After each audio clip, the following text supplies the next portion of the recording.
कोई राजनीतिक दल पेंशन के सवाल पर जनता से सीधे बात नहीं करेगा। वो हिंदू ही मुस्लिम करा देगा, इस पे बात नहीं करेगा, वरना इनके पक्ष में सारे नेता ट्वीट कर रहे होते।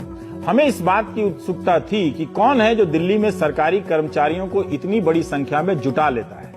लखनऊ में एक इंटर कॉलेज में विज्ञान पढ़ाने वाले विजय कुमार बंधु ने पेंशन के सवाल को लेकर अपने साथियों से बातचीत करनी शुरू की 2015 के साल में। अलग अलग सरकारी विभागों में वो जाते थे, पेंशन पर बात करते थे। तब कर्मचारी कहते थे कि न्यू पेंशन स्कीम को आए अब 12 साल हो गए हैं, इसलिए अब संघर्ष का कोई फायदा नहीं है। मगर कर्मचारियों को न्यू पेंशन स्कीम के बारे में भी मालूम नहीं।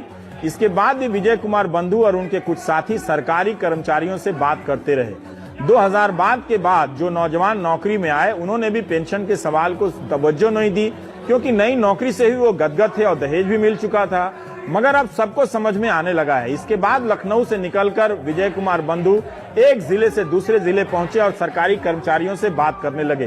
पारंपरिक संगठनों ने पेंशन के सवाल को प्रमुखता नहीं दी, उन्होंने इस मसले को भाव ही नहीं दिया।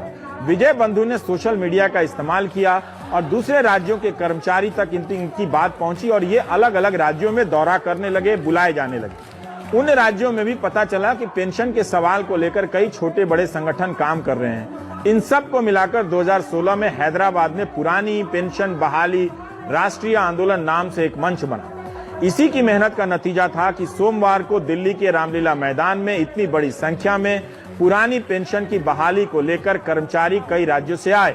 ये लोग इससे पहले कई राज्यों में प्रदर्शन कर चुके हैं।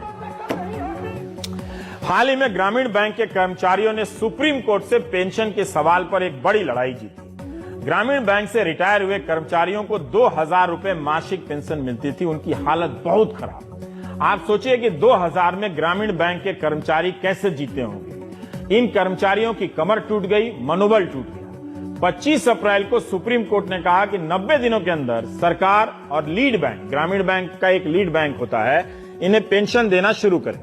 भारत में 56 ग्रामीण बैंक हैं और इनके 50,000 से ज्यादा कर्मचारी हैं। सुप्रीम कोर्ट के आदेश से इन्हें पेंशन मिलने लग सकती है। पेंशन की लड़ाई कोई नहीं लड़ता, लेकिन कोई लड़ता है तो कहीं कहीं जीत रहा है। 2011 में कर्नाटक हाईकोर्ट और 2012 में राजस्थान हाईकोर्ट ने पेंशन देने के नियम तय करें सरकार से कहा, मगर केंद्र सरकार इस फैसले के खिलाफ सुप्रीम कोर्ट चली गई। 6 साल बाद जस्टिस जोसेफ कुरियन की बेंच ने हाईकोर्ट के आदेश को बहाल कर दिया। इस 6 साल में न जाने कितने ग्रामीण बैंकरों के परिवार बिना पेंशन के टूट गए, कुछ बीमारी का इलाज नहीं करा पाए तो मर गए। इन लोगों ने 50 रुपए से लेकर 30 रुपए तक चंदा जमा किया, क्योंकि यही वो दे सकते थे।